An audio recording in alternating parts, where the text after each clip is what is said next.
Hello ਬੱਚੋ ਬੇਟੇ ਪਿਛਲੇ ਲੈਕਚਰ ਦੇ ਵਿੱਚ ਆਪਾਂ ਮੋਲੀਕੂਲਰ ਆਰਬਿਟਲਸ ਦੇ એનર્ਜੀ ਲੈਵਲਸ ਦਾ ਸੀਕੁਐਂਸ ਪੜ੍ਹ ਰਹੇ ਸੀ for homonuclear molecules belonging to first and second periods.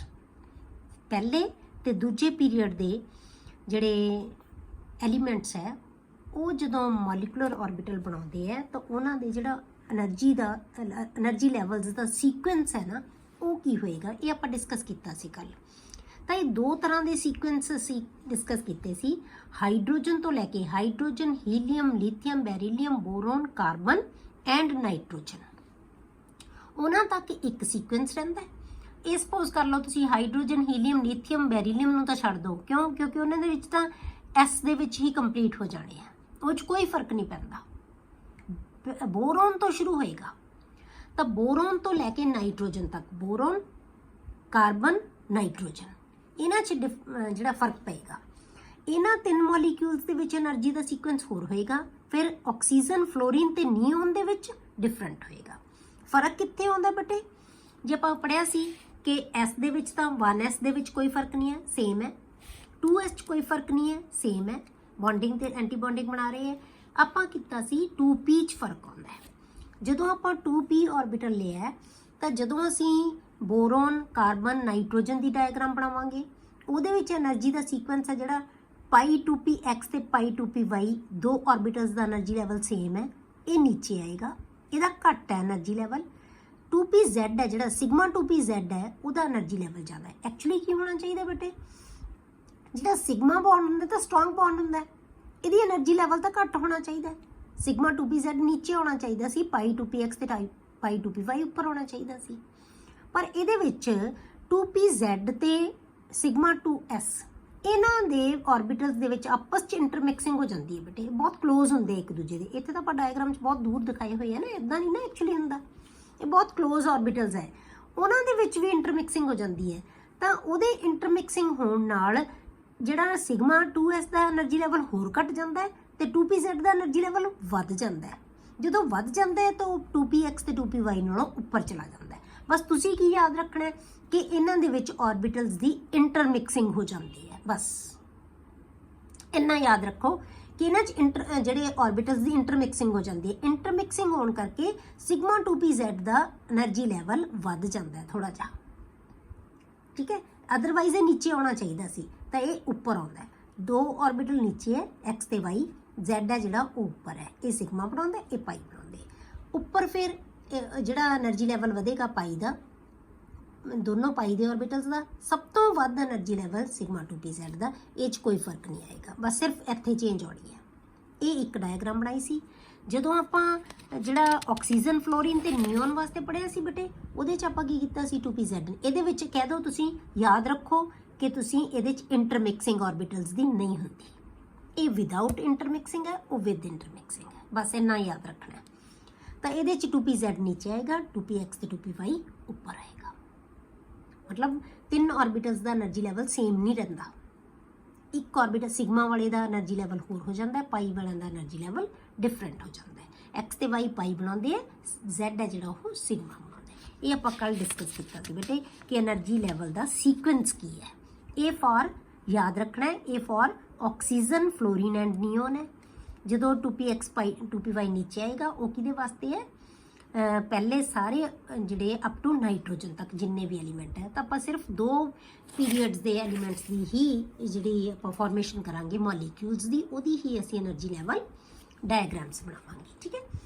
ਅੱਜ ਆਪਾਂ ਵਿੱਚ ਡਿਸਕਸ ਕਰਨਾ ਹੈ ਇਲੈਕਟ੍ਰੋਨਿਕ ਕਨਫਿਗੂਰੇਸ਼ਨ ਐਂਡ ਮੋਲੀਕੂਲਰ ਬਿਹੇਵੀਅਰ। ਜਦੋਂ ਆਪਾਂ ਮੋਲੀਕਿਊਲ ਦੀ ਇਲੈਕਟ੍ਰੋਨਿਕ ਕਨਫਿਗੂਰੇਸ਼ਨ ਦਾ ਮਤਲਬ ਕੀ ਹੈ ਕਿ ਜਦੋਂ ਜਿਵੇਂ ਅਸੀਂ ਐਟੋਮਿਕ ਆਰਬਿਟਲਸ ਦੇ ਵਿੱਚ ਇਲੈਕਟ੍ਰੋਨ ਫਿਲ ਕਰਦੇ ਹਾਂ ਬੇਟੇ, ਉਸੇ ਤਰ੍ਹਾਂ ਉਸੇ ਹੀ ਰੂਲਸ ਦੇ ਅੰਡਰ ਅਸੀਂ ਮੋਲੀਕੂਲਰ ਆਰਬਿਟਲਸ ਦੇ ਵਿੱਚ ਵੀ ਇਲੈਕਟ੍ਰੋਨ ਫਿਲ ਕਰਾਂਗੇ। ਜਿਹੜੇ ਤਿੰਨ ਰੂਲ ਆਪਾਂ ਲਏ ਸੀ, ਤਿੰਨ ਰੂਲ ਕਿਹੜੇ ਸੀ ਕਿ ਇੱਕ ਤਾਂ ਇਨਕਰੀਜ਼ਿੰਗ ਆਰਡਰ ਦੇ ਵਿੱਚ ਫਿਲ ਕਰਨੇ ਹੈ, ਦੂਜਾ ਰੂਲ ਕੀ ਸੀ ਕਿ ਮੈਕਸਿਮਮ 2 ਇਲੈਕਟ੍ਰੋਨ ਆ ਸਕਦੇ ਇੱਕ ਆਰਬਿਟਲ ਦੇ ਵਿੱਚ, ਤੀਸਰਾ ਰੂਲ ਕੀ ਸੀ ਕਿ ਜੇ ਕੋਈ ਇੱਕੋ ਹੀ એનર્ਜੀ ਲੈਵਲ ਦੇ ਇੱਕ ਤੋਂ ਵੱਧ ਆਰਬਿਟਲ ਹੈ ਤਾਂ ਉਹ ਪਹਿਲਾਂ ਉਹਨਾਂ ਦੇ ਵਿੱਚ ਸਿੰਗਲ ਇਲੈਕਟ੍ਰੋਨ ਜਾਏਗਾ, ਉਸ ਤੋਂ ਬਾਅਦ ਉਹਦੇ ਵਿੱਚ ਪੇਅਰਿੰਗ ਸਟਾਰਟ ਹੋਏਗੀ। ਇਹ ਤਿੰਨੋਂ ਰੂਲਸ ਇਹਦੇ ਵਿੱਚ ਤੇ ਵੀ ਇੰਪਲੀਮੈਂਟ ਹੋਣਗੇ ਜਿਹੜੇ ਮੋਲੀਕੂਲਰ ਆਰਬਿਟਲ ਨੂੰ ਅਸੀਂ ਫਿਲ ਕਰਨਾ ਹੈ। ਤਾਂ ਹੁਣ ਅਸੀਂ ਇਲੈਕਟ੍ਰੋਨਿਕ ਕਨਫੀਗਰੇਸ਼ਨ ਕਹਿੰਦੇ ਕਿਹਨੂੰ ਹੈ ਬੇਟੇ? ਮੋਲੀਕਿਊਲ ਦੀ। The distribution of electrons among various molecular orbitals. ਪਹਿਲਾਂ ਅਸੀਂ ਅਟੋਮਿਕ ਆਰਬਿਟਲਸ ਫਿਲ ਕਰਦੇ ਸੀ ਜਿਹੜੀ ਅਸੀਂ ਇਲੈਕਟ੍ਰੋਨਿਕ ਕਨਫੀਗਰੇਸ਼ਨ ਕੀਤੀ ਹੈ। ਹੁਣ ਆਪਾਂ ਮੋਲੀਕੂਲਰ ਆਰਬਿਟਲਸ ਜਿਹੜੀ ਅਸੀਂ ਡਿਸਟ੍ਰੀਬਿਊਸ਼ਨ ਕਰਾਂਗੇ electron the, is called the electronic configuration of the molecule. ਪਹਿਲਾਂ ਅਸੀਂ ਕਰਦੇ ਸੀ ਇਲੈਕਟ੍ਰੋਨਿਕ ਕਨਫੀਗਰੇਸ਼ਨ ਆਫ ਐਟਮ, ਆਪਾਂ ਐਟਮਸ ਦੀ ਕੀਤੀ ਹੋਈ ਹੈ ਹੁਣ ਤੱਕ ਜਿਹੜੀ ਕਨਫੀਗਰੇਸ਼ਨ ਆਪਾਂ ਪੜ੍ਹਦੇ ਸੀ। ਹੁਣ ਆਪਾਂ ਕਰਾਂਗੇ ਇਲੈਕਟ੍ਰੋਨਿਕ ਕਨਫੀਗਰੇਸ਼ਨ ਆਫ ਮੋਲੀਕਿਊਲ। ਹੁਣ ਇਹਦੇ ਤੋਂ, ਇਸ ਕਨਫੀਗਰੇਸ਼ਨ ਤੋਂ ਸਾਨੂੰ ਬਹੁਤ ਸਾਰੀ ਇਨਫੋਰਮੇਸ਼ਨ ਹੈ ਜਿਹੜੀ ਉਹ ਮਿਲਦੀ ਹੈ। ਜਦੋਂ ਅਸੀਂ ਇਲੈਕਟ੍ਰੋਨਿਕ ਕਨਫੀਗਰੇਸ਼ਨ ਲਿਖਾਂਗੇ ਨਾ, ਬਹੁਤ ਚੀਜ਼ਾਂ ਸਾਨੂੰ ਸਿਰਫ ਕਨਫੀਗਰੇਸ਼ਨ ਤੋਂ ਹੀ ਪਤਾ ਲੱਗ ਜਾਣਗੀਆਂ। The important information about the molecule from the electronic configuration of molecule is given below. ਕਿਹੜੀਆਂ ਚੀਜ਼ਾਂ ਸਾਨੂੰ ਪਤਾ ਲੱਗਦੀਆਂ? Number 1, stability of the molecule. ਸਿਰਫ ਕਨਫੀਗਰੇਸ਼ਨ ਨੂੰ ਦੇਖ ਕੇ ਅਸੀਂ ਦੱਸ ਦਾਂਗੇ ਕਿ ਮੋਲੀਕਿਊਲ ਹੈ ਜਿਹੜਾ ਉਹ ਸਟੇਬਲ ਹੈ ਜਾਂ ਨਹੀਂ ਸਟੇਬਲ। ਆਪਾਂ ਸਪੋਜ਼ ਕਰਦੇ ਹਾਂ ਬੇਟੇ ਕਿ NB is the number of electrons present in the bonding molecular orbital. ਜਿਹੜੇ ਬੌਂਡਿੰਗ ਮੋਲੀਕੂਲਰ ਆਰਬਿਟਲਸ ਹੈ, ਇਹ ਸਿਗਮਾ S ਹੈ, ਸਿਗਮਾ 1S ਹੈ, ਸਿਗਮਾ 2S ਹੈ, ਪਾਈ ਜਿਹੜਾ 2px ਹੈ, ਪਾਈ 2py ਹੈ, ਇਸ ਜਾਂ ਸਿਗਮਾ 2pz ਹੈ, ਇਹ ਸਾਰੀ ਕੀ ਹੈ? ਬੌਂਡਿੰਗ। ਜਿਨ੍ਹਾਂ ਦੇ ਉੱਤੇ ਸਟਾਰ ਲੱਗਦਾ ਹੈ ਉਹ ਕੀ ਹੈ? Anti bonding. ਜਾਂ ਇਹ ਕਹਿ ਲਓ ਕਿ ਕੋਈ ਵੀ ਲੈਵਲ ਦੇ ਵਿੱਚ ਜਿਹੜਾ ਲੋਅਰ ਲੈਵਲ ਤੇ ਆਉਂਦਾ ਐਟੋਮਿਕ ਆਰਬਿਟਲ ਨਾਲੋਂ ਉਹ ਬੌਂਡਿੰਗ ਹੁੰਦੇ ਆ, ਜਿਹੜੇ ਐਟੋਮਿਕ ਆਰਬਿਟਲ ਦੇ ਨਾਲੋਂ ਅਪਰ ਲੈਵਲ ਤੇ ਜਾਂਦੇ ਆ એનર્ਜੀ ਲੈਵਲ ਦੇ ਉੱਤੇ ਉਹ ਕੀ ਹੁੰਦੇ ਆ? Anti bonding. ਠੀਕ ਹੈ, ਤਾਂ ਜਿਹੜੇ number of electrons bonding molecular orbital 'ਚ ਹੈ ਉਹਨੂੰ ਅਸੀਂ NB ਨਾਲ ਲਿਖਦੇ ਹਾਂ। ਤਾਂ NA is the number of electrons present in anti bonding molecular orbital. ਇਹ ਸਪੋਜ਼ ਕਰੋ। ਠੀਕ ਹੈ, ਹੁਣ ਆਪਾਂ ਦੇਖਦੇ ਹਾਂ ਕਿ ਸਟੇਬਿਲਿਟੀ ਆਫ ਮੋਲੀਕਿਊਲ ਕਿਹਦੇ ਤੇ ਡਿਪੈਂਡ ਕਰੇਗੀ। If NB is greater then NA, ਮਤਲਬ number of electrons in the bonding molecular orbital is greater than number of electrons in the anti-bonding molecular orbital, then molecule is stable। ਤਾਂ molecule ਕੀ ਹੋਏਗਾ ਬੇਟੇ? stable ਹੋਏਗਾ। दूसरी चीज, if NB is less than NA, number of electrons in the bonding molecular orbital are less than number of electrons in the anti-bonding molecular orbital, then molecule is unstable। ਤਾਂ ਇੱਥੇ ਤੁਸੀਂ ਤੀਸਰੀ condition ਵੀ ਲਿਖ ਸਕਦੇ ਹੋ ਬੇਟੇ, if number of electrons in bonding orbitals is equal to number of electrons in anti-bonding molecular orbital, then molecule is unstable। ਫਿਰ ਵੀ molecule unstable ਹੋਏਗਾ। ਸਿਰਫ stable ਕਦੋਂ ਹੋਏਗਾ ਬੇਟੇ? ਜਦੋਂ number of electrons in bonding molecular orbital ਜ਼ਿਆਦਾ ਹੋਣਗੇ, ਸਿਰਫ ਉਦੋਂ molecule unstable ਜਾਂ stable ਹੋਏਗਾ। ਕਿਉਂਕਿ ਇਹ ਤਾਂ ਫੇਵਰੇਬਲ ਫੈਕਟਰ ਹੈ, ਇਹ ਤਾਂ ਮਤਲਬ ਸਟੇਬਲਾਈਜ਼ ਕਰਦਾ ਹੈ ਮੋਲੀਕਿਊਲ ਨੂੰ, ਇਹ ਡੀਸਟੇਬਲਾਈਜ਼ ਕਰਦਾ ਹੈ। ਆਪਾਂ ਪੜ੍ਹਿਆ ਸੀ ਨਾ ਸਟੇਬਲਾਈਜ਼ਿੰਗ એનર્ਜੀ ਐਂਡ ਡੀਸਟੇਬਲਾਈਜ਼ਿੰਗ એનર્ਜੀ। ਜਿਹੜਾ એનર્ਜੀ ਦਾ ਲੈਵਲ ਉੱਪਰ ਵਧਾ ਰਿਹਾ ਹੈ ਤਾਂ ਉਹ ਡੀਸਟੇਬਲਾਈਜ਼ ਕਰ ਰਿਹਾ ਕੰਪਾਊਂਡ ਨੂੰ, ਜਿਹੜਾ એનર્ਜੀ ਨੂੰ ਘਟਾ ਰਿਹਾ ਉਹ ਸਟੇਬਲਾਈਜ਼ ਕਰ ਰਿਹਾ। ਤਾਂ ਇਹਦਾ ਮਤਲਬ ਜਿਹੜਾ ਸਟੇਬਲਾਈਜ਼ ਕਰ ਰਿਹਾ ਉਹਦੇ ਇਲੈਕਟ੍ਰੋਨ ਜਦੋਂ ਜ਼ਿਆਦਾ ਹੋਣਗੇ ਸਿਰਫ ਮੋਲੀਕਿਊਲ ਉਦੋਂ ਸਟੇਬਲ ਹੋਏਗਾ, ਅਦਰਵਾਈਜ਼ ਮੋਲੀਕਿਊਲ ਦੋਨੋਂ ਹਾਲਤ ਦੇ ਵਿੱਚ ਕੀ ਹੋਏਗਾ? ਅਨਸਟੇਬਲ ਹੋਏਗਾ। ਠੀਕ ਹੈ, in fact the bonding electrons tend to bring the nuclei of the atomic orbitals closer। ਹੁਣ ਇਹਦਾ ਰੀਜ਼ਨ ਕੀ ਹੈ ਕਿ ਜਿਹੜੇ ਬੌਂਡਿੰਗ ਇਲੈਕਟ੍ਰੋਨ ਹੈ ਉਹ ਕੀ ਕਰਦੇ ਆ ਬੇਟੇ? ਅਟੋਮਿਕ ਆਰਬਿਟਲ ਨੂੰ ਕਲੋਜ਼ ਲਿਆਉਣ ਦੀ ਕੋਸ਼ਿਸ਼ ਕਰਦੇ ਆ, while the anti-bonding electrons tend to push them apart। ਤਾਂ ਜਿਹੜੇ anti-bonding molecular orbital anti-bonding electron ਹੈ ਉਹ ਕੀ ਕਰਨਗੇ? ਅਟੋਮਿਕ ਆਰਬਿਟਲਸ ਨੂੰ ਅਪਾਰਟ ਕਰਦੇ ਆ, ਮਤਲਬ ਇਹ ਮੋਲੀਕਿਊਲ ਨਹੀਂ ਬਣਨ ਦਿੰਦੇ। ਤਾਂ ਜਿਹੜੀ ਚੀਜ਼ ਬਣਨ ਦੇਣਗੇ ਉਹੀ ਕੀ ਹੈ? ਮੋਲੀਕਿਊਲ ਨੂੰ ਸਟੇਬਲ ਕਰੇਗਾ। ਇਹ ਹੋ ਗਈ ਪਹਿਲੀ ਚੀਜ਼, ਸਟੇਬਿਲਿਟੀ ਆਫ ਦਾ ਮੋਲੀਕਿਊਲ। ਮਤਲਬ ਕਿ ਅਸੀਂ ਇਲੈਕਟ੍ਰੋਨਿਕ ਕਨਫੀਗਰੇਸ਼ਨ ਦੇਖ ਕੇ ਹੀ ਦੱਸ ਸਕਦੇ ਹਾਂ ਕਿ ਜਿਹੜੀ ਮੋਲੀਕਿਊਲ ਹੈ ਸਟੇਬਲ ਹੈ ਕਿ ਨਹੀਂ, ਕਿਉਂਕਿ ਇਲੈਕਟ੍ਰੋਨ ਕਿੱਥੋਂ ਪਤਾ ਲੱਗਣਗੇ ਸਾਨੂੰ? ਇਲੈਕਟ੍ਰੋਨਿਕ ਕਨਫੀਗਰੇਸ਼ਨ ਤੋਂ, ਕਿ ਬੌਂਡਿੰਗ 'ਚ ਕਿੰਨੇ ਹੈ ਤੇ ਐਂਟੀ ਬੌਂਡਿੰਗ 'ਚ ਕਿੰਨੇ ਹੈ। ਠੀਕ ਹੈ, ਦੂਸਰੀ ਚੀਜ਼ ਬੌਂਡ ਆਰਡਰ। ਇਹ ਬਹੁਤ ਧਿਆਨ ਨਾਲ ਸਮਝਣੀ ਹੈ ਬੇਟੇ, ਚੀਜ਼ਾਂ ਬਹੁਤ ਜ਼ਿਆਦਾ ਇੰਪੋਰਟੈਂਟ ਟੌਪਿਕ ਹੈ ਅੱਜ ਦਾ। ਇਹਨੂੰ ਬਹੁਤ ਚੰਗੀ ਤਰ੍ਹਾਂ ਥੋੜਾ ਕਰਕੇ ਸਮਝਿਓ, ਚਾਹੇ ਬਹੁਤ ਚੰਗੀ ਤਰ੍ਹਾਂ ਸਮਝਣਾ ਹੈ। ਠੀਕ ਹੈ, ਇਹਦੇ 'ਚ ਤੁਹਾਨੂੰ 100% ਕੁਐਸਚਨ ਆਏਗਾ ਹੀ ਆਏਗਾ। ਬੌਂਡ ਆਰਡਰ ਕਿਹਨੂੰ ਕਹਿੰਦੇ ਆ ਅਸੀਂ ਬੇਟੇ? It is defined as half of the difference between the number of electrons present in bonding and anti-bonding molecular orbital। मतलब जिन्ने bonding orbital ਦੇ ਵਿੱਚ ਇਲੈਕਟ੍ਰੋਨ ਹੈ ਉਹਦੇ ਵਿੱਚੋਂ ਜਿੰਨੇ ਐਂਟੀ ਬੌਂਡਿੰਗ ਮੋਲੀਕੂਲਰ ਆਰਬਿਟਲ ਹੈ ਇਲੈਕਟ੍ਰੋਨ ਹੈ ਜਿਹੜੇ ਉਹਨਾਂ ਨੂੰ ਘਟਾ ਦਿਓ। ਠੀਕ ਹੈ, ਇਲੈਕਟ੍ਰੋਨਸ ਕਿਹਦੇ 'ਚ ਹੈ, ਜੇ ਆਪਾਂ ਡਿਫਰੈਂਸ ਲਵਾਂਗੇ number of electrons in the bonding and anti bonding, ਉਹਦਾ ਹਾਫ ਕਰ ਦਿਓ। ਜੇ ਆਪਾਂ ਮੈਥਮੈਟਿਕਲੀ ਲਿਖਣਾ ਹੋਵੇ ਤਾਂ ਆਪਾਂ ਕੀ ਲਿਖਦੇ ਆ, bond order is equal to, ਇਹਨੂੰ ਅਸੀਂ BO ਪਾਵਾਂਗੇ ਹਮੇਸ਼ਾ, ਜਿੱਥੇ BO ਪਾਇਆ ਤਾਂ ਮਤਲਬ bond order, half of the number of electrons in bonding molecular orbital minus number of electrons in anti bonding molecular orbital. ਦੋਨਾਂ ਨੂੰ ਸਬਟਰੈਕਟ ਕਰ ਦਿਓ, ਬੌਂਡਿੰਗ ਚੋਂ ਐਂਟੀ ਬੌਂਡਿੰਗ ਦੇ ਇਲੈਕਟ੍ਰੋਨ ਘਟਾ ਦਿਓ, ਉਹਨੂੰ 2 ਨਾਲ ਡਿਵਾਈਡ ਕਰ ਦਿਓ ਤਾਂ ਕੀ ਆ ਜਾਣਾ ਤੁਹਾਡੇ ਕੋਲੇ, ਬੌਂਡ ਆਰਡਰ। ਠੀਕ ਹੈ, ਹੁਣ ਇਹ ਬੌਂਡ ਆਰਡਰ ਵੀ ਸਾਨੂੰ ਸਟੇਬਿਲਿਟੀ ਦੱਸਦਾ ਹੈ। Bond order may be positive, may be negative, ਇਹਦਾ मतलब होल नंबर है, चाहे वो मे बी फ्रैक्शनल और ईवन 0। मतलब की है, होल नंबर भी होएगा, होल नंबर ਦੇ ਵਿੱਚ पॉजिटिव भी हो सकता है, नेगेटिव भी हो सकता है, फ्रैक्शन भी हो सकता है और 0 भी हो सकता है। ਸਾਰੇ ਤਰ੍ਹਾਂ ਦੇ ਬੌਂਡ ਆਰਡਰ ਹੋ ਸਕਦੇ ਹੈ। ਹੁਣ ਜਦੋਂ ਸਾਨੂੰ ਕਿਵੇਂ ਪਤਾ ਲੱਗੇਗਾ ਕਿ ਕਿਹੜਾ ਇਹਨਾਂ ਦੇ ਵਿੱਚੋਂ ਸਟੇਬਲ ਹੋਏਗਾ ਤੇ ਕਿਹੜਾ ਬੌਂਡ ਆਰਡਰ ਦਾ ਨਾਲ ਮੋਲੀਕਿਊਲ ਅਨਸਟੇਬਲ ਹੋਏਗਾ। If bond order is positive, J bond order positive है तो पॉजिटिव कदों आएगा बेटे, जे आ नंबर ਇਹਦੀ ਵੈਲਿਊ ਜ਼ਿਆਦਾ ਹੋਏਗੀ, ਇਹਦੀ ਵੈਲਿਊ ਜ਼ਿਆਦਾ ਹੋਏਗੀ ਤਾਂ ਹੀ ਜਦੋਂ ਇਹਨੂੰ ਆਪਾਂ 2 ਨਾਲ ਡਿਵਾਈਡ ਕਰ ਦਾਂਗੇ ਇਹਦੇ ਚੋਂ ਆ ਮਾਈਨਸ ਕਰਕੇ ਤਾਂ ਹੀ ਇਹਦੀ ਵੈਲਿਊ ਪੋਜ਼ਿਟਿਵ ਆਏਗੀ ਨਾ। ਠੀਕ ਹੈ, ਜਦੋਂ ਹਮੇਸ਼ਾ ਜਿਹੜਾ ਹੈਗਾ NB ਦੀ ਵੈਲਿਊ NA ਨਾਲੋਂ ਜ਼ਿਆਦਾ ਹੋਏਗੀ ਤਾਂ ਜਿਹੜੀ ਬੌਂਡ ਆਰਡਰ ਦੀ ਵੈਲਿਊ ਹੈ ਜਿਹੜੀ ਉਹ ਪੋਜ਼ਿਟਿਵ ਆਏਗੀ। ਠੀਕ ਹੈ, if bond order is positive the molecule is stable, the molecule ਕੀ ਹੋਏਗਾ ਬੇਟੇ, stable ਹੋਏਗਾ। if bond order is negative, negative ਕਦੋਂ ਹੋਏਗਾ, ਜਦੋਂ Na ਦੀ ਵੈਲਿਊ ਜ਼ਿਆਦਾ ਹੋਏਗੀ NB ਨਾਲੋਂ ਤਾਂ ਨੈਗੇਟਿਵ ਆਏਗਾ, ਔਰ 0 ਜਾਂ 0 ਹੋਵੇ, NB is equal to Na, the molecule is unstable, ਤਾਂ molecule ਹੈ ਜਿਹੜਾ ਉਹ ਕੀ ਹੋਏਗਾ, unstable ਹੋਏਗਾ। ਕਲੀਅਰ, मतलब सिर्फ स्टेबल कदों होएगा, ਇਹਦਾ मतलब ਜਦੋਂ ਬੌਂਡ ਆਰਡਰ ਪੋਜ਼ਿਟਿਵ ਹੋਏਗਾ, 0 ਤੋਂ ਵੈਲਿਊ ਵੱਧ ਹੋਏਗੀ ਇਹਦੀ ਤਾਂ ਜਿਹੜਾ ਬੌਂਡ ਆਰਡਰ ਜਿਹੜਾ ਮੋਲੀਕਿਊਲ ਹੈ ਉਹ ਸਟੇਬਲ ਹੋਏਗਾ। ਅਦਰਵਾਈਜ਼ ਚਾਹੇ ਉਹ 0 ਹੈ ਚਾਹੇ ਉਹ ਨੈਗੇਟਿਵ ਹੈ ਦੈਨ ਮੋਲੀਕਿਊਲ ਇਜ਼ ਅਨਸਟੇਬਲ। ਠੀਕ ਹੈ, ਤੀਸਰੀ ਚੀਜ਼ ਕੀ ਹੈ ਬੇਟੇ, ਪਹਿਲਾਂ ਆਪਾਂ ਕੀਤੀ ਸਟੇਬਿਲਿਟੀ, ਫਿਰ ਆਪਾਂ ਕਰ ਲਿਆ ਬੌਂਡ ਆਰਡਰ। ਹੁਣ ਆਪਾਂ ਕਰਦੇ ਨੇਚਰ ਆਫ ਬੌਂਡ, ਜਾਂ ਇਹਨੂੰ ਅਸੀਂ ਨੰਬਰ ਆਫ ਬੌਂਡਸ ਵੀ ਕਹਿ ਸਕਦੇ ਹਾਂ। ਹੁਣ ਇਹਦੇ ਵਿੱਚ ਕੀ ਹੈ, the value of bond order also predict the number of covalent bonds in the molecule. Bond order ਨੂੰ ਦੇਖ ਕੇ ਅਸੀਂ ਦੱਸ ਸਕਦੇ ਹਾਂ ਕਿ ਜਿਹੜਾ ਮੋਲੀਕਿਊਲ ਬਣਿਆ ਹੈ ਉਹਦੇ ਵਿੱਚ ਕੋਵੈਲੈਂਟ ਬੌਂਡ ਕਿੰਨੇ ਬਣੇ ਹੋਏ ਹੈ। ਬੌਂਡ ਆਰਡਰ 1 2 3 ਮੀਨਸ ਇਹਦਾ ਮਤਲਬ ਕੀ ਹੈ, signifies the presence of single, double and triple bond respectively. ਮਤਲਬ ਜੇ ਬੌਂਡ ਆਰਡਰ 1 ਆ ਗਿਆ ਤਾਂ ਅਸੀਂ ਕਹਾਂਗੇ ਉਸ ਮੋਲੀਕਿਊਲ ਦੇ ਵਿੱਚ ਸਿੰਗਲ ਬੌਂਡ ਹੈ। ਜੇ ਉਹਦਾ ਬੌਂਡ ਆਰਡਰ 2 ਆ ਗਿਆ ਤਾਂ ਉਹਨਾਂ ਐਟਮਸ ਦੇ ਵਿਚਕਾਰ ਜਿਹੜਾ ਬੌਂਡ ਹੈ ਉਹ ਕੀ ਹੈ, ਡਬਲ ਹੈ, 2 ਬੌਂਡ ਬਣੇ ਹੋਏ ਹੈ। ਜੇ 3 ਆ ਗਿਆ ਬੌਂਡ ਆਰਡਰ ਤਾਂ ਇਹਦਾ ਮਤਲਬ ਜਿਹੜੀਆਂ ਐਟਮਸ ਆਪਸ 'ਚ ਕੰਬਾਈਨ ਹੋ ਕੇ ਮੋਲੀਕਿਊਲ ਬਣਾ ਰਹੀਆਂ ਉਹਨਾਂ ਦੇ ਵਿੱਚ ਟ੍ਰਿਪਲ ਬੌਂਡ ਹੈ।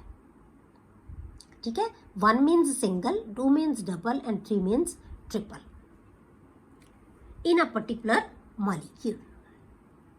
ये आगे तुहाडे कोले नेचर ऑफ बॉन्ड, मतलब किदां दा बॉन्ड है, सिंगल है, डबल है या ट्रिपल है, ये सानू कौन दस देगा, बॉन्ड ऑर्डर। तो बॉन्ड ऑर्डर असीं कित्थों कीता सी, इलैक्ट्रॉनिक कन्फिगरेशन देख के लिख सकते हैं कि किन्ने बॉन्डिंग दे विच इलैक्ट्रॉन है, किन्ने एंटी बॉन्डिंग च। उस तो बाद आपां करदे हां बेटे बॉन्ड लेंथ। हुण बॉन्ड लेंथ है जिहड़ी ਉਹ ਸਾਨੂੰ ਕਿਵੇਂ ਦੱਸੇਗੀ ਕਿ ਜਿਹੜੇ ਮੋਲੀਕਿਊਲ ਦੇ ਵਿੱਚ ਕੀ ਜਿਹੜੀ ਹੈਗੀ ਉਹਦੀ ਪ੍ਰੋਪਰਟੀ ਹੈ, ਮੋਲੀਕਿਊਲ ਬਾਰੇ ਕੀ ਇਨਫੋਰਮੇਸ਼ਨ ਦੇਗੀ ਸਾਨੂੰ। Bond order may be taken as approximate measure of the bond length. ਹੁਣ ਅਸੀਂ ਬੌਂਡ ਲੈਂਥ ਨੂੰ ਮੇਜਰ ਕਰਨ ਵਾਸਤੇ ਵੀ ਅਸੀਂ ਬੌਂਡ ਆਰਡਰ ਨੂੰ ਅਸੀਂ ਜਿਹੜਾ ਹੈਗਾ ਉਹਨੂੰ ਅਪਰੋਕਸੀਮੇਟ ਮੈਜ਼ਰਮੈਂਟ ਹੈ ਜਿਹੜੀ ਉਹਨੂੰ ਮੰਨ ਲੈਂਦੇ ਹਾਂ। Bond order may be taken as approximate measure, ਮਤਲਬ ਇਹਨੂੰ ਬੌਂਡ ਲੈਂਥ ਨੂੰ ਮੇਜਰ ਕਰਨ ਦਾ ਤਰੀਕਾ, ਉਹਨੂੰ ਵੀ ਅਸੀਂ ਬੌਂਡ ਆਰਡਰ ਹੀ ਮੰਨ ਲੈਂਦੇ ਹਾਂ। ਤਾਂ ਹੁਣ ਬੌਂਡ ਆਰਡਰ ਕਿਵੇਂ ਡਿਸਾਈਡ ਕਰੇਗਾ ਕਿ ਕਿਸੇ ਦੀ ਬੌਂਡ ਲੈਂਥ ਕਿੰਨੀ ਹੈ। ਇਹ ਇੱਕ ਦੂਜੇ ਦੇ ਕੀ ਹੋਣਗੇ, ਇਨਵਰਸਲੀ ਪ੍ਰੋਪੋਰਸ਼ਨਲ ਹੋਣਗੇ। Bond order is inversely proportional to bond length. ਜੇ ਬੌਂਡ ਲੈਂਥ ਜਿਹੜੀ ਜਿਹੜਾ ਬੌਂਡ ਆਰਡਰ ਜ਼ਿਆਦਾ ਹੈ ਤਾਂ ਬੌਂਡ ਆਰਡਰ ਕੀ ਹੋਏਗਾ, ਸੌਰੀ ਬੌਂਡ ਆਰਡਰ ਜ਼ਿਆਦਾ ਹੈ ਤਾਂ ਬੌਂਡ ਲੈਂਥ ਕੀ ਹੋਏਗੀ, ਸ਼ਾਰਟ ਹੋਏਗੀ। ਜੇ ਬੌਂਡ ਆਰਡਰ ਘੱਟ ਹੈ ਤਾਂ ਬੌਂਡ ਲੈਂਥ ਕੀ ਹੋਏਗੀ, ਜ਼ਿਆਦਾ ਹੋਏਗੀ। ਮਤਲਬ ਕੀ ਹੈ ਬੇਟੇ ਕਿ ਜੇ ਸਿੰਗਲ ਬੌਂਡ ਹੈ, ਬੌਂਡ ਆਰਡਰ 1 ਹੈ ਤਾਂ ਬੌਂਡ ਲੈਂਥ ਜ਼ਿਆਦਾ ਹੋਏਗੀ। ਜੇ ਬੌਂਡ ਆਰਡਰ 2 ਹੋ ਗਿਆ, ਡਬਲ ਬੌਂਡ ਹੈ ਤਾਂ ਡਬਲ ਬੌਂਡ ਨਾਲ ਸਟਰੈਂਥ ਵੱਧ ਜਾਏਗੀ, ਬੌਂਡ ਲੈਂਥ ਸ਼ਾਰਟ ਹੋ ਜਾਏਗੀ। ਜੇ ਬੌਂਡ ਆਰਡਰ 3 ਹੈ ਤਾਂ ਬੌਂਡ ਲੈਂਥ ਹੋਰ ਵੀ ਸ਼ਾਰਟ ਹੋ ਜਾਏਗੀ, ਬੌਂਡ ਦੀ ਸਟਰੈਂਥ ਹੋਰ ਵੀ ਵੱਧ ਜਾਏਗੀ। ਠੀਕ ਹੈ, bond length decreases as bond order increases, ਤਾਂ ਇਸ ਕਰਕੇ ਬੌਂਡ ਆਰਡਰ ਦੇ ਨਾਲ ਰਿਲੇਟਡ ਹੈ ਬੌਂਡ ਲੈਂਥ। ਕਲੀਅਰ। ਅਗਲੀ ਜਿਹੜੀ ਪ੍ਰੋਪਰਟੀ ਹੈ ਲਾਸਟ, ਉਹ ਹੈਗੀ ਹੈ ਬੇਟੇ ਮੈਗਨੈਟਿਕ ਨੇਚਰ ਜਾਂ ਮੈਗਨੈਟਿਕ ਪ੍ਰੋਪਰਟੀ। ਹੁਣ ਮੋਲੀਕਿਊਲ ਦੀ ਮੈਗਨੈਟਿਕ ਨੇਚਰ ਹੈ ਜਿਹੜੀ, ਉਹ ਵੀ ਇਹ ਦੱਸ ਸਕਦਾ ਹੈ, ਇਹਦੀ ਕਨਫਿਗੂਰੇਸ਼ਨ ਹੈ, ਇਹਦੇ ਤੋਂ ਹੀ ਸਾਨੂੰ ਪਤਾ ਲੱਗ ਜਾਏਗੀ। If all the molecular orbitals in a molecule are fully filled, ਜੇ ਸਾਰੇ ਦੇ ਸਾਰੇ molecular orbitals ਹੈ ਨਾ ਜਿਹੜੇ, ਉਹ ਸਾਰੇ fully filled ਹੋਣਗੇ, ਮਤਲਬ ਹਰੇਕ ਦੇ ਵਿੱਚ 2-2 ਇਲੈਕਟ੍ਰੋਨ ਹੋਣਗੇ। fully filled ਦਾ ਮਤਲਬ ਇੱਕ ਆਰਬਿਟਲ 'ਚ ਮੈਕਸਿਮਮ ਕਿੰਨੇ ਹੁੰਦੇ ਬੇਟੇ, 2 ਇਲੈਕਟ੍ਰੋਨ, ਸਾਰੇ fully filled ਹੋਣਗੇ। then the substance is diamagnetic in nature, ਤਾਂ ਉਹਨੂੰ ਅਸੀਂ ਕਹਾਂਗੇ ਡਾਇਮੈਗਨੈਟਿਕ। ਔਰ ਨਿੱਕੀ ਜੀ ਗੱਲ ਹੈ ਕਿ ਜੇ ਸਾਰੇ ਫਿਲਡ ਇਲੈਕਟ੍ਰੋਨ ਹੈ ਤਾਂ ਸਾਰੇ ਫੁਲੀ ਫਿਲਡ ਜਿਹੜੇ ਹੈਗੇ ਆਰਬਿਟਲ ਹੈ ਤਾਂ ਕੀ ਹੈ, ਡਾਇਮੈਗਨੈਟਿਕ, ਮਤਲਬ ਰਿਪੈਲਡ ਬਾਈ ਦਾ ਮੈਗਨੈਟਿਕ ਫੀਲਡ। ਦੂਸਰੀ ਚੀਜ਼ ਕੀ ਹੈ, if one or more molecular orbitals are half filled, ਜੇ ਕੀ ਹੈ ਉਹ ਹਾਫ ਫਿਲਡ ਹੋਣਗੇ, ਮਤਲਬ ਸਿੰਗਲੀ ਆਕੂਪਾਈਡ ਹੋਣਗੇ, ਉਹਨਾਂ ਦੇ ਵਿੱਚ ਇੱਕ ਇਲੈਕਟ੍ਰੋਨ ਹੋਏਗਾ, ਤਾਂ ਉਦੋਂ ਜਿਹੜੀ ਸਬਸਟੈਂਸ ਹੈ ਉਹ ਕੀ ਹੋਏਗੀ, ਪੈਰਾਮੈਗਨੈਟਿਕ ਇਨ ਨੇਚਰ। ਪੈਰਾਮੈਗਨੈਟਿਕ ਕਦੋਂ ਹੁੰਦਾ ਹੈ, ਜਦੋਂ ਇੱਕ ਇਲੈਕਟ੍ਰੋਨ ਹੁੰਦਾ ਹੈ, ਭਾਵੇਂ ਇੱਕ ਆਰਬਿਟਲ 'ਚ ਹੋਵੇ, ਸਿੰਗਲ ਇਲੈਕਟ੍ਰੋਨ ਜ਼ਰੂਰ ਹੋਵੇ ਉਸ ਮੋਲੀਕਿਊਲ ਦੇ ਵਿੱਚ, ਤਾਂ ਉਹਨੂੰ ਅਸੀਂ ਕੀ ਕਵਾਂਗੇ, ਪੈਰਾਮੈਗਨੈਟਿਕ। ਜੇ ਸਾਰੇ ਪੇਅਰਡ ਹੈ ਤਾਂ diamagnetic. That is paramagnetic nature ਹੋਏਗੀ ਤਾਂ ਕੀ ਹੋਏਗੀ, that is attracted by the magnetic field. Clear ਹੋ ਗਿਆ ਬੇਟੇ। ਇਹ ਇੰਨੀਆਂ ਚੀਜ਼ਾਂ, ਇਹ 5 ਚੀਜ਼ਾਂ ਜਿਹੜੀਆਂ ਸਾਨੂੰ ਸਿਰਫ ਇਲੈਕਟ੍ਰੋਨਿਕ ਕਨਫਿਗੂਰੇਸ਼ਨ ਤੋਂ ਪਤਾ ਲੱਗ ਜਾਂਦੀ ਹੈ। ਸਟੇਬਿਲਿਟੀ ਦਾ ਪਤਾ ਲੱਗ ਜਾਂਦਾ ਹੈ, ਬੌਂਡ ਆਰਡਰ ਅਸੀਂ ਕੱਢ ਸਕਦੇ ਹਾਂ, ਬੌਂਡ ਦੀ ਟਾਈਪ ਦੱਸ ਸਕਦੇ ਹਾਂ ਕਿ ਨੇਚਰ ਜਾਂ ਨੰਬਰ ਦੱਸ ਸਕਦੇ ਹਾਂ ਬੌਂਡ ਦਾ, ਫਿਰ ਬੌਂਡ ਲੈਂਥ ਦੱਸ ਸਕਦੇ ਹਾਂ ਕਿ ਛੋਟੀ ਹੋਏਗੀ, ਵੱਧ ਹੋਏਗੀ, ਘੱਟ ਹੋਏਗੀ, ਫਿਰ ਅਸੀਂ ਮੈਗਨੈਟਿਕ ਪ੍ਰੋਪਰਟੀ ਦੱਸ ਸਕਦੇ ਹਾਂ ਜਾਂ ਮੈਗਨੈਟਿਕ ਨੇਚਰ ਦੱਸ ਸਕਦੇ ਹਾਂ ਕਿ ਉਹ ਡਾਇਮੈਗਨੈਟਿਕ ਹੈ ਜਾਂ ਪੈਰਾਮੈਗਨੈਟਿਕ ਹੈ। ਹੁਣ ਆਪਾਂ ਕਰਦੇ ਹਾਂ ਬੇਟੇ molecular orbital energy level diagram, ਜਿਹਦੇ ਤੋਂ ਕੁਐਸਚਨ ਤੁਹਾਨੂੰ ਆਏਗਾ ਹੀ ਆਏਗਾ। ਠੀਕ ਹੈ, molecular orbital energy level diagram. ਹੁਣ ਇਹ ਆਪਾਂ ਪਹਿਲੇ 2 ਪੀਰੀਅਡਸ ਦੇ ਹਰੇਕ ਐਲੀਮੈਂਟ ਤੋਂ ਜਦੋਂ ਮੋਲੀਕਿਊਲ ਬਣੇਗਾ ਉਹਦੀਆਂ ਸਾਰਿਆਂ ਦੀਆਂ ਡਾਇਗਰਾਮਸ ਪੜਾਂਗੇ। ਡਾਇਗਰਾਮ ਲਿਖ ਪਹਿਲਾਂ ਕਿਹੜੀਆਂ ਚੀਜ਼ਾਂ ਕਰਨੀਆਂ ਆਪਾਂ ਪਹਿਲਾਂ ਉਹ ਸੁਣ ਲਓ ਹਰੇਕ ਵਾਸਤੇ। ਇਹ ਤਾਂ ਇੱਕੋ ਜਿਹਾ ਹੀ ਹੈ ਸਾਰਾ ਕੁਝ, ਇੱਕ ਬਣਾਉਣੀ ਆ ਗਈ ਸਾਰੇ ਬਣਾਉਣੇ ਆ ਜਾਣਗੀਆਂ। ਠੀਕ ਹੈ, ਪਹਿਲਾਂ ਆਪਾਂ ਕੀ ਲਿਖਾਂਗੇ ਬੇਟੇ, ਪਹਿਲਾਂ ਆਪਾਂ ਡਾਇਗਰਾਮ ਬਣਾ ਲਾਂਗੇ, ਫਿਰ ਉਹਦੀ ਆਪਾਂ ਕਨਫਿਗੂਰੇਸ਼ਨ ਲਿਖਾਂਗੇ ਮੋਲੀਕਿਊਲ ਦੀ, ਉਸ ਤੋਂ ਬਾਅਦ ਉਹਦਾ ਆਪਾਂ ਬੌਂਡ ਆਰਡਰ ਕੱਢਾਂਗੇ, ਕਿਉਂਕਿ ਕਨਫਿਗੂਰੇਸ਼ਨ ਤੋਂ ਹੀ ਸਾਰੀਆਂ ਚੀਜ਼ਾਂ ਪਤਾ ਲੱਗਣਗੀਆਂ ਨਾ। ਸਭ ਤੋਂ ਪਹਿਲਾਂ ਕੀ ਕਰਾਂਗੇ, ਅਸੀਂ ਡਾਇਗਰਾਮ ਬਣਾਵਾਂਗੇ, ਫਿਰ ਅਸੀਂ ਕਨਫਿਗੂਰੇਸ਼ਨ ਲਿਖਾਂਗੇ, ਉਸ ਤੋਂ ਬਾਅਦ ਅਸੀਂ ਉਹਦਾ ਬੌਂਡ ਆਰਡਰ ਕੱਢਾਂਗੇ, ਫਿਰ ਅਸੀਂ ਉਹਦੀ ਸਟੇਬਿਲਿਟੀ ਦੱਸਾਂਗੇ, ਕਿਉਂਕਿ ਬੌਂਡ ਆਰਡਰ ਆ ਗਿਆ ਤਾਂ ਸਾਨੂੰ ਪਤਾ ਲੱਗ ਜਾਏਗਾ ਕਿ ਮੋਲੀਕਿਊਲ ਸਟੇਬਲ ਹੈ ਜਾਂ ਨਹੀਂ ਸਟੇਬਲ।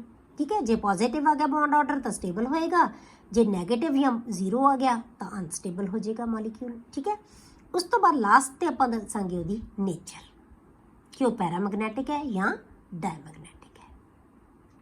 ਕਲੀਅਰ ਹੋ ਗਿਆ, ਕਿੰਨੀਆਂ ਚੀਜ਼ਾਂ ਹੋ ਗਈਆਂ, ਪਹਿਲਾਂ ਡਾਇਗਰਾਮ, ਫਿਰ ਇਲੈਕਟ੍ਰੋਨਿਕ ਕਨਫਿਗੂਰੇਸ਼ਨ, ਫਿਰ ਬੌਂਡ ਆਰਡਰ, ਉਸ ਤੋਂ ਬਾਅਦ ਮੋਲੀਕਿਊਲ ਦੀ ਸਟੇਬਿਲਿਟੀ, ਤੇ ਫਿਰ ਦੱਸਾਂਗੇ ਆਪਾਂ ਮੈਗਨੈਟਿਕ ਨੇਚਰ। ਇਹ ਆਪਾਂ ਜਿਹੜੀਆਂ 5 ਚੀਜ਼ਾਂ ਆਪਾਂ ਹਰੇਕ ਮੋਲੀਕਿਊਲ ਦੇ ਵਿੱਚ ਦੱਸਾਂਗੇ। ਬਸ ਇਹਨਾਂ ਦਾ ਸੀਕੁਐਂਸ ਯਾਦ ਰੱਖ ਲਓ।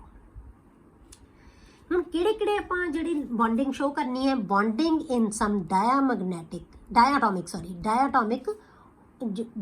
ਵੀ ਕਿਹੜੇ ਲੈਣੇ ਆ, ਹੋਮੋਨਿਊਕਲੀਅਰ। ਹੋਮੋਨਿਊਕਲੀਅਰ ਦਾ ਮਤਲਬ ਜਿਨ੍ਹਾਂ ਦੇ ਵਿੱਚ ਸੇਮ ਐਟਮਸ ਹੋਣਗੀਆਂ, ਹੋਮੋਨਿਊਕਲੀਅਰ ਡਾਇਆਟੋਮਿਕ ਮੋਲੀਕਿਊਲਸ। ਜਿਵੇਂ H2, ਫਿਰ HE2, ਉਹ ਤਾਂ ਹਾਈਪੋਥੈਟੀਕਲ ਹੋਏਗਾ, ਫਿਰ Li2, hydrogen, helium, lithium, beryllium, boron, carbon, nitrogen, oxygen, fluorine and neon. ਬਸ ਇਹਨਾਂ 10 ਐਲੀਮੈਂਟਸ ਦੇ ਆਪਾਂ ਸਾਰਿਆਂ ਦੇ ਮੋਲੀਕਿਊਲਸ ਬਣਾਵਾਂਗੇ। ਸਭ ਤੋਂ ਪਹਿਲਾਂ ਆਪਾਂ ਲੈਂਦੇ ਹਾਂ ਬੇਟੇ ਹਾਈਡਰੋਜਨ ਮੋਲੀਕਿਊਲ। ਹਾਈਡਰੋਜਨ ਮੋਲੀਕਿਊਲ ਕੀ ਬਣੇਗਾ? H2। ਹੁਣ H2 ਬਣਾਉਣ ਵਾਸਤੇ ਸਾਨੂੰ ਪਹਿਲਾਂ ਹਾਈਡਰੋਜਨ ਐਟਮ ਦੀ ਕਨਫੀਗਰੇਸ਼ਨ ਪਤਾ ਹੋਣੀ ਚਾਹੀਦੀ ਹੈ। ਸਭ ਤੋਂ ਪਹਿਲਾਂ ਅਸੀਂ ਐਟਮ ਦੀ ਕਨਫੀਗਰੇਸ਼ਨ ਲਿਖਾਂਗੇ। ਐਟਮ ਦੀ ਕਨਫੀਗਰੇਸ਼ਨ ਇੱਥੇ ਮੈਂ ਲਿਖਿਆ 1। ਇਹ ਕੀ ਹੈ? ਇਹਦਾ ਅਟੋਮਿਕ ਨੰਬਰ। ਹਾਈਡਰੋਜਨ ਦਾ ਕੀ ਹੈ? ਜੇ ਸਾਨੂੰ ਅਟੋਮਿਕ ਨੰਬਰ ਪਤਾ ਹੋਏਗਾ ਫਿਰ ਹੀ ਅਸੀਂ ਕਨਫੀਗਰੇਸ਼ਨ ਲਿਖਾਂਗੇ ਨਾ। ਤਾਂ ਕੀ ਆ ਗਈ ਇਹਦੀ? 1s1। 1s1। ਹੁਣ ਆਪਾਂ ਇਹਦੀ એનર્ਜੀ ਲੈਵਲ ਡਾਇਗਰਾਮ ਆਪਾਂ ਕੀ ਸੀ? ਸਭ ਤੋਂ ਪਹਿਲਾਂ ਅਸੀਂ એનર્ਜੀ ਲੈਵਲ ਡਾਇਗਰਾਮ ਬਣਾਉਣੀ ਹੈ। ਤਾਂ એનર્ਜੀ ਲੈਵਲ ਡਾਇਗਰਾਮ ਬਣਾਉਣ ਵਾਸਤੇ ਬੇਟੇ ਸਿਰਫ ਇਹਦੇ ਕੋਲ ਤਾਂ ਇੱਕੋ ਹੀ ਆਰਬਿਟਲ ਹੈ, ਤਾਂ ਸਾਨੂੰ ਇੱਕ ਆਰਬਿਟਲ ਹੀ ਸ਼ੋ ਕਰਨਾ ਪਏਗਾ। ਇਹਦੀ એનર્ਜੀ ਲੈਵਲ ਡਾਇਗਰਾਮ ਤਾਂ ਕੀ ਹੈ? ਬੜੀ ਈਜ਼ੀ ਹੋਏਗੀ। ਆਪਾਂ ਕਿਵੇਂ ਬਣਾਉਣੀ ਹੈ? ਇੱਕ ਲੈਵਲ ਲੈ ਲਓ ਕੋਈ ਮਰਜ਼ੀ, ਜਿੱਥੇ ਅਸੀਂ ਅਟੋਮਿਕ ਆਰਬਿਟਲ ਲਿਖਾਂਗੇ, ਉਹਦੇ ਹੀ ਸਾਹਮਣੇ ਇੱਕ ਦੂਸਰੀ ਐਟਮ ਲੈ ਲਓ, ਉਹਦਾ ਅਟੋਮਿਕ ਆਰਬਿਟਲ। ਮਤਲਬ ਆਸੇ-ਪਾਸੇ 2 ਅਟੋਮਿਕ ਆਰਬਿਟਲਸ ਲੈ ਲਏ ਆਪਾਂ ਸੇਮ ਲੈਵਲ ਤੇ। ਹੁਣ ਇਹਨਾਂ ਨੇ ਦੋਨਾਂ ਨੇ ਮਿਲ ਕੇ ਕੀ ਬਣਾਉਣੇ ਆ ਬੇਟੇ? Molecular orbital. ਕਿੰਨੇ ਬਣਨਗੇ? ਜਿੰਨੇ ਅਟੋਮਿਕ ਆਰਬਿਟਲਸ ਹੈ। ਤਾਂ 2 ਐਟਮਸ ਲੈ ਰਹੇ ਹਾਂ ਤਾਂ 2 ਅਟੋਮਿਕ ਆਰਬਿਟਲ ਹੈ, ਤਾਂ ਮੋਲੀਕੂਲਰ ਆਰਬਿਟਲ ਵੀ ਕਿੰਨੇ ਬਣਨਗੇ? 2। ਉਹਨਾਂ ਦੇ ਵਿੱਚੋਂ ਆਪਾਂ ਕੀ ਕਿਹਾ ਸੀ ਕਿ ਹਾਫ ਬੌਂਡਿੰਗ ਬਣਦੇ ਆ ਤੇ ਹਾਫ ਐਂਟੀ ਬੌਂਡਿੰਗ ਬਣਦੇ ਆ। ਇਹਦਾ ਮਤਲਬ ਇੱਕ ਬੌਂਡਿੰਗ ਬਣੇਗਾ, ਇੱਕ ਐਂਟੀ ਬੌਂਡਿੰਗ ਬਣੇਗਾ। ਜਿਹੜਾ ਬੌਂਡਿੰਗ ਹੁੰਦਾ ਹੈ ਉਹਦਾ એનર્ਜੀ ਲੈਵਲ ਘਟ ਜਾਂਦਾ ਹੈ ਅਟੋਮਿਕ ਆਰਬਿਟਲ ਨਾਲੋਂ। ਜਿਹੜਾ ਐਂਟੀ ਬੌਂਡਿੰਗ ਹੁੰਦਾ ਉਹਦਾ એનર્ਜੀ ਲੈਵਲ ਵੱਧ ਜਾਂਦਾ ਹੈ ਅਟੋਮਿਕ ਆਰਬਿਟਲ ਨਾਲੋਂ। ਮਤਲਬ ਇਹਨਾਂ ਨਾਲੋਂ એનર્ਜੀ ਲੈਵਲ ਦੇਖੋ ਵੱਧ ਗਿਆ, ਉੱਪਰ ਚਲਾ ਗਿਆ। ਇਹਦਾ ਬੌਂਡਿੰਗ ਦਾ એનર્ਜੀ ਲੈਵਲ ਘਟ ਗਿਆ, ਨੀਚੇ ਆ ਗਿਆ ਇਹਦੇ ਨਾਲ। ਬਸ ਇੱਦਾਂ ਹੀ ਬਣਾਉਣਾ ਤੁਸੀਂ। ਹੁਣ ਇਹ 1s ਆਰਬਿਟਲ ਹੈ, ਇਹ ਵੀ 1s ਆਰਬਿਟਲ ਹੈ। ਹੁਣ ਤੁਸੀਂ ਕਨਫੀਗਰੇਸ਼ਨ ਹੈ, ਇਹਦੀ ਕਨਫੀਗਰੇਸ਼ਨ ਇੱਥੇ ਲਿਖ ਦਿਓ। ਇਹ ਕੀ ਹੈ? 1s1। ਤਾਂ ਫਿਲ ਕਰ ਦਿਓ 1 ਇਲੈਕਟ੍ਰੋਨ ਇਸ ਆਰਬਿਟਲ ਦੇ ਵਿੱਚ। ਇਸੇ ਤਰ੍ਹਾਂ ਇੱਧਰ ਇਹ ਵੀ ਅਟੋਮਿਕ ਆਰਬਿਟਲ ਹੈ। ਇੱਥੇ ਕੀ ਹੈ? 1s1 ਤੇ ਇੱਥੇ ਵੀ ਕੀ ਹੈ? 1s1 ਇਸ ਕਰਦਾ। ਇਹ ਅਟੋਮਿਕ ਆਰਬਿਟਲ ਆ ਗਏ। ਇਹਨਾਂ ਨੇ ਦੋਨਾਂ ਨੇ ਮਿਲ ਕੇ ਕੀ ਬਣਾ ਲਏ? Molecular orbital. ਸੈਂਟਰ 'ਚ ਅਸੀਂ ਕੀ ਲਿਖਾਂਗੇ? Molecular orbital. ਇੱਥੇ ਤੁਸੀਂ ਲਿਖ ਸਕਦੇ ਹੋ ਇਹ ਕੀ ਹੈ? H ਹੈ। ਇਹ ਕੀ ਹੈ? H ਹੈ, ਕਿਉਂਕਿ ਅਸੀਂ H ਦੀ ਕਨਫੀਗਰੇਸ਼ਨ ਲਿਖੀ ਹੈ, H ਦੀ ਕਨਫੀਗਰੇਸ਼ਨ ਲਿਖੀ ਹੈ। H ਤੇ H ਨੇ ਮਿਲ ਕੇ ਕੀ ਬਣਾ ਲਿਆ? H2 molecule. ਇਹ ਸੈਂਟਰ 'ਚ ਮੋਲੀਕੂਲਰ ਆਰਬਿਟਲ ਆ ਗਿਆ। ਹੁਣ ਇੱਥੇ 2 ਆਰਬਿਟਲ ਹੈ। ਹੁਣ ਆਪਾਂ ਫਿਲਿੰਗ ਕਰਨੀ ਹੈ ਇਲੈਕਟ੍ਰੋਨ ਦੀ ਬੇਟੇ। ਆ ਤਾਂ ਸਾਨੂੰ ਆਉਂਦੀ ਹੈ ਕਰਨੀ ਅਟੋਮਿਕ ਆਰਬਿਟਲਸ ਦੀ, ਪਰ ਹੁਣ ਅਸੀਂ ਮੋਲੀਕੂਲਰ ਆਰਬਿਟਲ ਦੀ ਫਿਲਿੰਗ ਹੈ ਜਿਹੜੀ ਉਹ ਸਿੱਖਣੀ ਹੈ। ਉਹ ਆਪਾਂ ਕਿਵੇਂ ਕਰਨੀ ਹੈ ਬੇਟੇ? ਤੁਸੀਂ ਦੇਖੋ ਕਿ ਜਿਹੜੇ ਮੋਲੀਕੂਲਰ ਅਟੋਮਿਕ ਆਰਬਿਟਲ ਹੈ ਉਹਨਾਂ ਦੇ ਵਿੱਚ ਟੋਟਲ ਇਲੈਕਟ੍ਰੋਨਸ ਕਿੰਨੇ ਹੈ? ਉਹਨਾਂ ਨੂੰ ਜੋੜ ਦਿਓ। 2 ਅਟੋਮਿਕ ਆਰਬਿਟਲ ਹੈ, ਦੋਨਾਂ ਕੋਲ 1-1 ਇਲੈਕਟ੍ਰੋਨ ਹੈ। ਟੋਟਲ ਇਲੈਕਟ੍ਰੋਨ ਕਿੰਨੇ ਬਣ ਗਏ ਬੇਟੇ? 2। ਇਹ ਸਾਰੇ ਇਲੈਕਟ੍ਰੋਨ ਕਿੱਥੇ ਜਾਣਗੇ? ਮੋਲੀਕੂਲਰ ਆਰਬਿਟਲਸ ਦੇ ਵਿੱਚ। ਜਿੰਨੇ ਵੀ ਇੱਥੇ ਮੋਲੀਕੂਲਰ ਆਰਬਿਟਲ ਬਣਾਵਾਂਗੇ ਉਹਨਾਂ 'ਚ ਜਾਣਗੇ।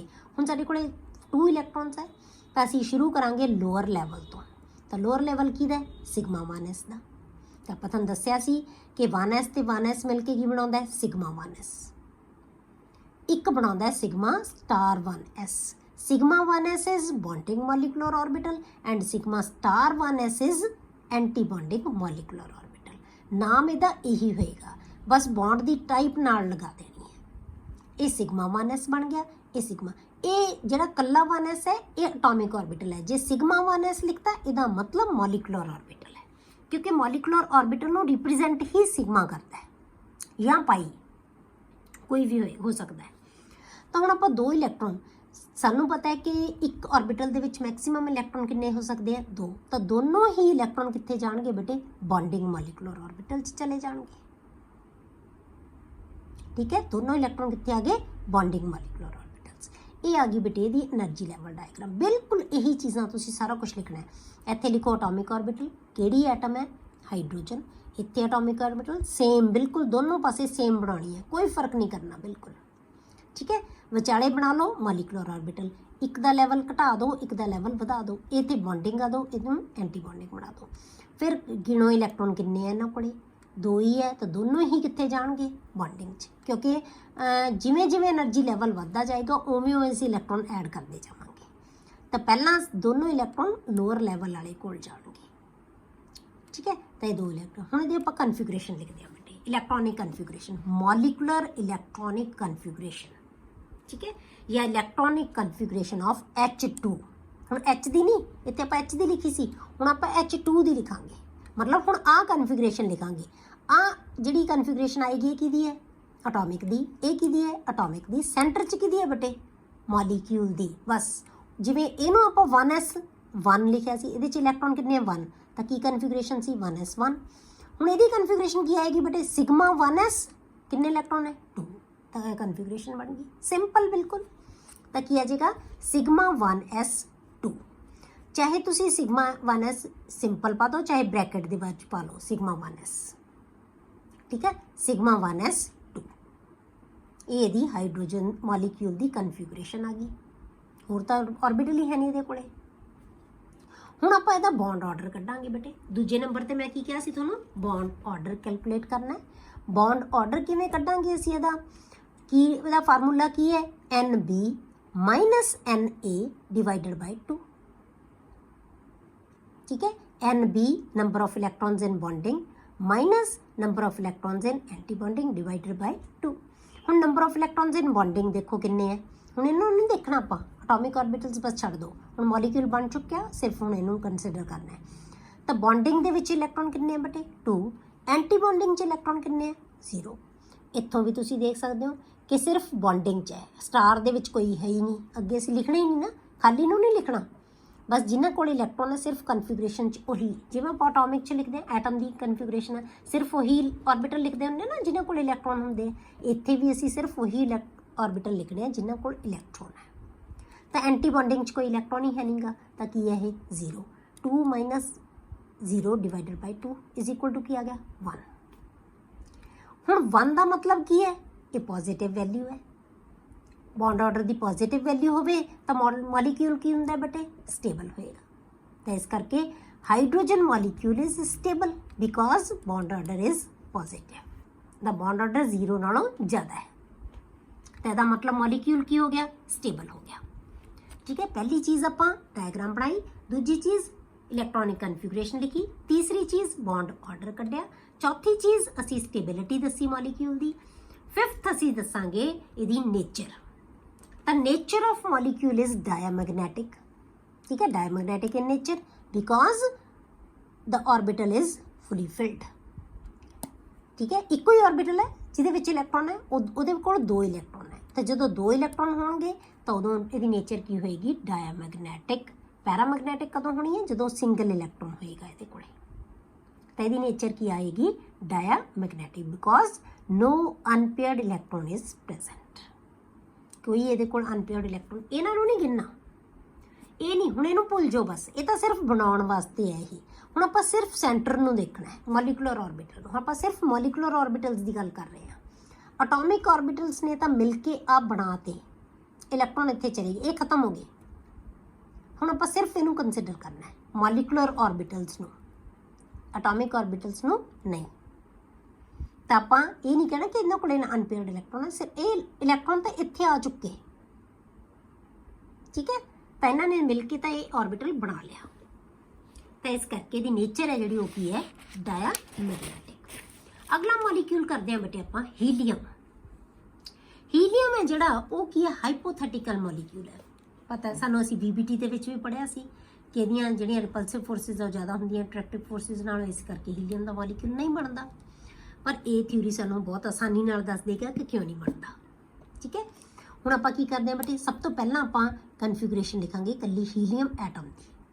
तो हीलियम का नंबर कितना हुंदा है बेटे 2, एटॉमिक नंबर इज 2, तो की हो गया 1s2, दोनों इलैक्ट्रॉन कित्थे जाणगे 1s च।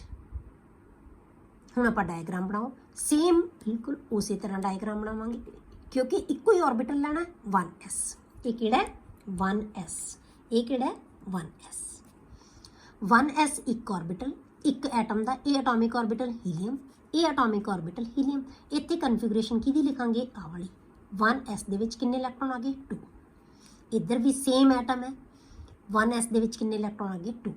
हुण आपां 2 एटम्स लईआं सेम, क्योंकि आपां पढ़ने की है होमोन्यूक्लियर डायटॉमिक मॉलीक्यूल्स। होमोन्यूक्लियर का मतलब जिहदे च एटम्स सेम होणगियां, इधर भी He है इधर भी He है, 2 He मिलके He2 बनाएंगे।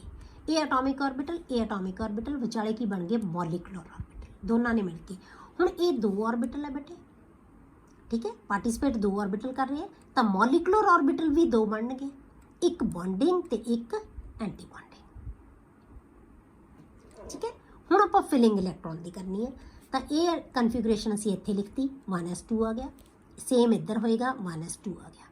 टोटल इलैक्ट्रॉन्स देखो हुण इन्हां कोल किन्ने है बेटे 4। ठीक है, टोटल इलैक्ट्रॉन्स 4, तो 4 हुण असीं मॉलिक्यूलर ऑर्बिटल्स दे विच फिल करने हैं। पहले 2 इलैक्ट्रॉन कित्थे जाणगे बेटे बॉन्डिंग च, जिहड़े बच गए वो कित्थे जाणगे एंटी बॉन्डिंग च। 4 दे 4 इलैक्ट्रॉन की हो गए कंप्लीट हो गए।